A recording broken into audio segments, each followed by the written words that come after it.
Nicholson. Oliver Twist, by Charles Dickens. Chapter 11. Treats of Mr. Fang, the police magistrate, and furnishes a slight specimen of his mode of administering justice. The offence had been committed within the district, and indeed in the immediate neighbourhood of a very notorious metropolitan police office. The crowd had only the satisfaction of accompanying Oliver through 2 or 3 streets, and down a place called Mutton Hill, when he was led beneath a low archway, and up a dirty court, into this dispensary of summary justice by the back way. It was a small paved yard, into which they turned, and here they encountered a stout man with a bunch of whiskers on his face, and a bunch of keys in his hand. "What's the matter now?" said the man carelessly. "A young fogle hunter," replied the man who had Oliver in charge. "Are you the party that's been robbed, sir?" inquired the man with the keys. "Yes, I am," replied the old gentleman, "but I'm not sure that this boy actually took the handkerchief. I would rather not press the case." "Must go before the magistrate now, sir," replied the man. "His worship will be disengaged in half a minute. Now, young gallows." This was an invitation for Oliver to enter through a door which he unlocked as he spoke, and which led into a stone cell. Here he was searched, and nothing being found upon him, locked up. This cell was in shape and size something like an area cellar, only not so light. It was most intolerably dirty, for it was Monday morning, and it had been tenanted by 6 drunken people who had been locked up elsewhere since Saturday night. But this is little. In our station houses, men and women are every night confined on the most trivial charges. The word is worth noting. In dungeons, compared with which those in Newgate, occupied by the most atrocious felons, tried, found guilty, and under sentence of death, are palaces. Let any one who doubts this, compare the two. The old gentleman looked almost as rueful as Oliver when the key grated in the lock. He turned with a sigh to the book, which had been the innocent cause of all this disturbance. "There is something in that boy's face," said the old gentleman to himself as he walked slowly away, tapping his chin with the cover of the book in a thoughtful manner. "Something that touches and interests me. Can he be innocent? He looked like— By the by," exclaimed the old gentleman, halting very abruptly, and staring up into the sky, "bless my soul, where have I seen something like that look before?" After musing for some minutes, the old gentleman walked, with the same meditative face, into a back ante-room opening from the yard, and there retiring into a corner, called up before his mind's eye a vast amphitheatre of faces, over which a dusky curtain had hung for many years. "No," said the old gentleman, shaking his head, "it must be imagination." He wandered over them again. He had called them into view, and it was not easy to replace the shroud that had so long concealed them. There were the faces of friends and foes, and of many that had been almost strangers, peering intrusively from the crowd. There were the faces of young and blooming girls that were now old women. There were faces that the grave had changed and closed upon, but which the mind, superior to its power, still dressed in their old freshness and beauty, calling back the lustre of the eyes, the brightness of the smile, the beaming of the soul through its mask of clay, and whispering of beauty beyond the tomb, changed but to be heightened, and taken from earth only to be set up as a light, to shed a soft and gentle glow upon the path to heaven. But the old gentleman could recall no one countenance of which Oliver's features bore a trace. So he heaved a sigh over the recollections he awakened, and being, happily for himself, an absent old gentleman, buried them again in the pages of the musty book. he was roused by a touch on the shoulder, and a request from the man with the keys to follow him into the office.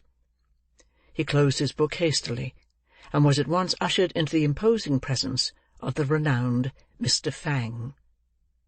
The office was a front parlour with a panelled wall. Mr. Fang sat behind a bar at the upper end, and on one side the door was a sort of wooden pen, in which poor little Oliver was already deposited, trembling very much at the awfulness of the scene. Mr. Fang was a lean, long-backed, stiff-necked, middle-sized man, with no great quantity of hair, and what he had, growing on the back and sides of his head. His face was stern and much flushed.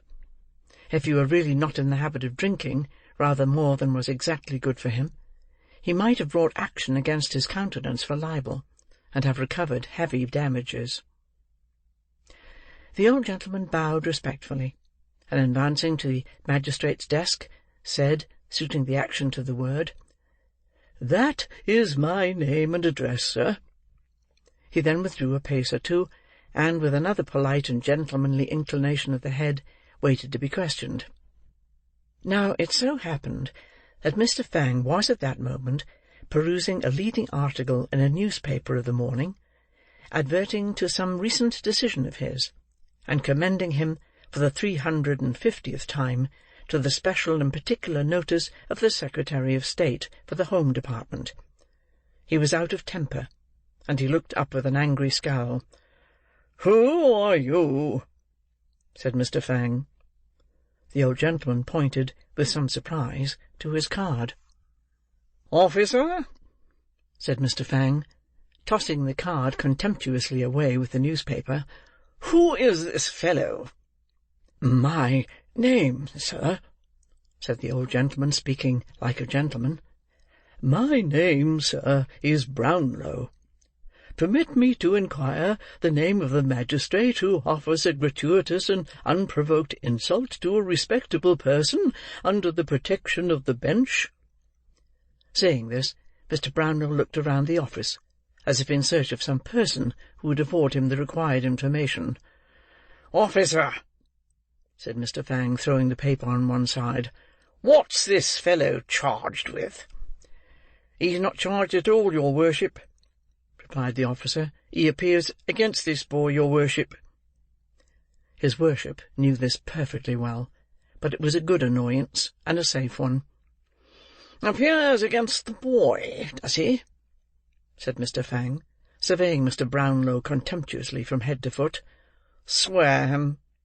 "Before I'm sworn, I must beg to say one word," said Mr. Brownlow, "and that is, that I really never, without actual experience, could have believed—" "Hold your tongue, sir," said Mr. Fang peremptorily.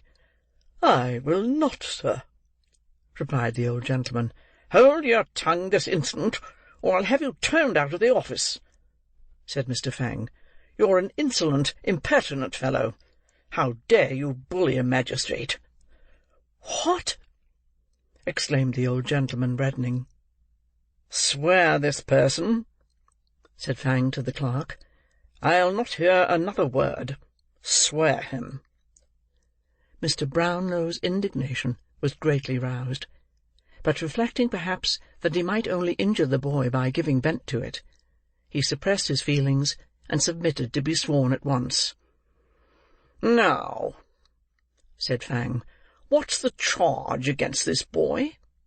What have you got to say, sir?" "I was standing at a bookstall," Mr. Brownlow began. "Hold your tongue, sir," said Mr. Fang. "Policeman? Where's the policeman? Here, swear this policeman. Now, policeman, what is this?" The policeman, with becoming humility, related how he had taken the charge, how he had searched Oliver, and found nothing on his person, and how that was all he knew about it. "Are there any witnesses?" inquired Mr. Fang. "None, your worship," replied the policeman. Mr. Fang sat silent for some minutes, and then, turning round to the prosecutor, said in a towering passion, Do you mean to state what your complaint against this boy is, man, or do you not? You have been sworn. Now, if you stand there, refusing to give evidence, I'll punish you for disrespect to the bench. I will by what or by whom, nobody knows, for the clerk and jailer coughed very loud just at the right moment, and the former dropped a heavy book upon the floor, thus preventing the word from being heard, accidentally, of course. With many interruptions and repeated insults, Mr. Brownlow contrived to state his case, observing that, in the surprise of the moment, he had run after the boy, because he saw him running away, and expressing his hope that, if the magistrate should believe him, although not actually the thief, to be connected with the thieves, he would deal as leniently with him as justice would allow. "He has been hurt already," said the old gentleman in conclusion, "and I fear," he added, with great energy, looking towards the bar, "I really fear that he is ill." "Oh, yes, I dare say," said Mr. Fang with a sneer. "Come, none of your tricks here, you young vagabond. They won't do. What's your name?" Oliver tried to reply, but his tongue failed him. He was deadly pale, and the whole place seemed turning round and round. "What's your name, you hardened scoundrel?" demanded Mr. Fang. "Officer, what's his name?" This was addressed to a bluff old fellow in a striped waistcoat, who was standing by the bar. He bent over Oliver, and repeated the inquiry, but finding him really incapable of understanding the question, and knowing that his not replying would only infuriate the magistrate the more, and add to the severity of his sentence, he hazarded a guess. "He says his name's Tom White, your worship," said the kind-hearted thief-taker. "No, he won't speak out, won't he?" said Fang. "Very well, very well. Where does he live?" "Where he can, your worship," replied the officer, again pretending to receive Oliver's answer. "Has he any parents?" inquired Mr. Fang. "He says they died in his infancy, your worship," replied the officer, hazarding the usual reply. At this point of the inquiry, Oliver raised his head, and, looking round with imploring eyes, murmured a feeble prayer for a draught of water. "Stuff and nonsense!" said Mr. Fang. "Don't try to make a fool of me." "I think he really is ill, your worship," remonstrated the officer. "I know better," said Mr. Fang. "Take care of him, officer," said the old gentleman, raising his hands instinctively. "He'll fall down." "Stand away, officer," cried Fang. "Let him, if he likes." Oliver availed himself of the kind permission, and fell to the floor in a fainting fit. The men in the office looked at each other, but no one dared to stir. "I knew he was shamming," said Fang, as if this were incontestable proof of the fact.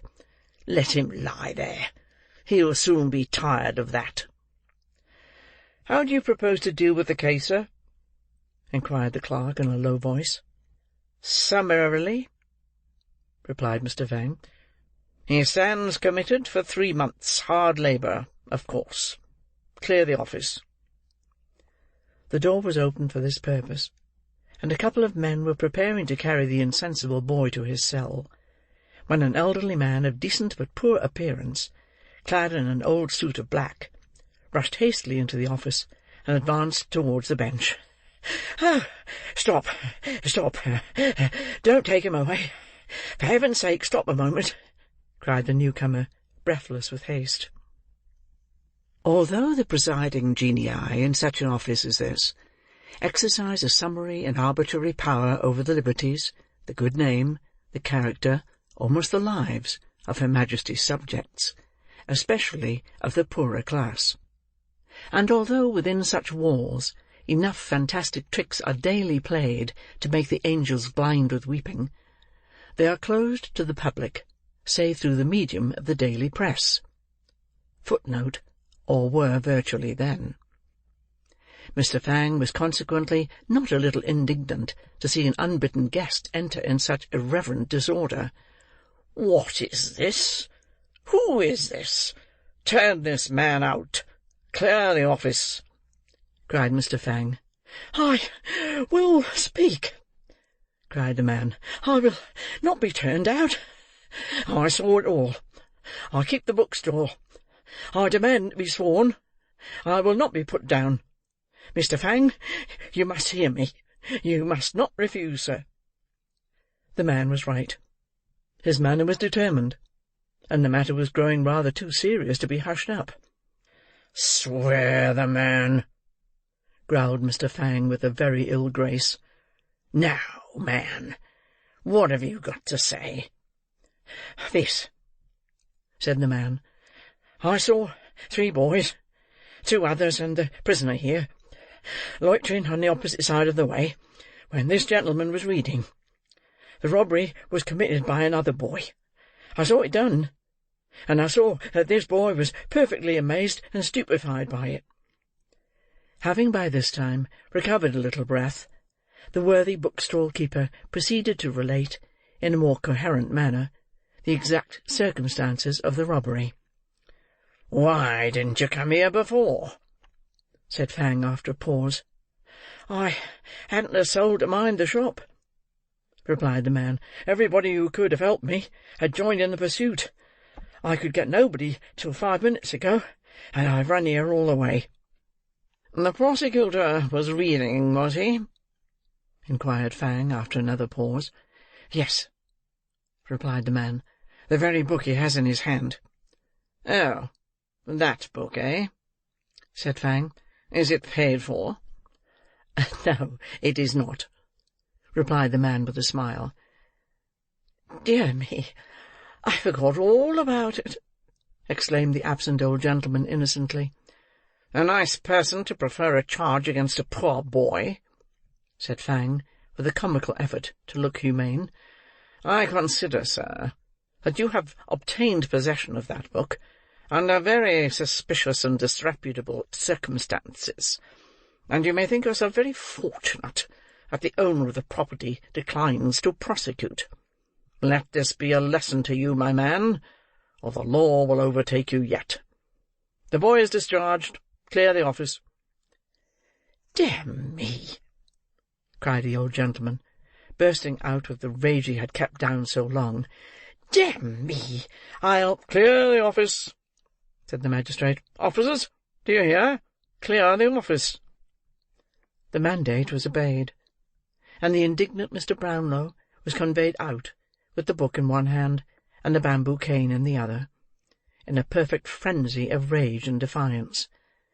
He reached the yard, and his passion vanished in a moment. Little Oliver Twist lay on his back on the pavement, with his shirt unbuttoned, and his temples bathed with water, his face a deadly white, and a cold tremble convulsing his whole frame. "Poor boy, poor boy!" said Mr. Brownlow, bending over him. "Call a coach, somebody, pray, directly."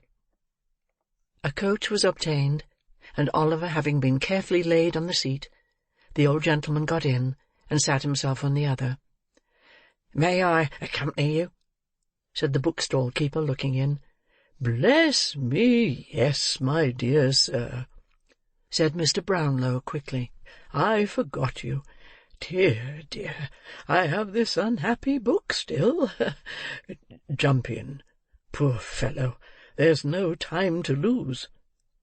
The bookstall keeper got into the coach, and away they drove. Chapter 11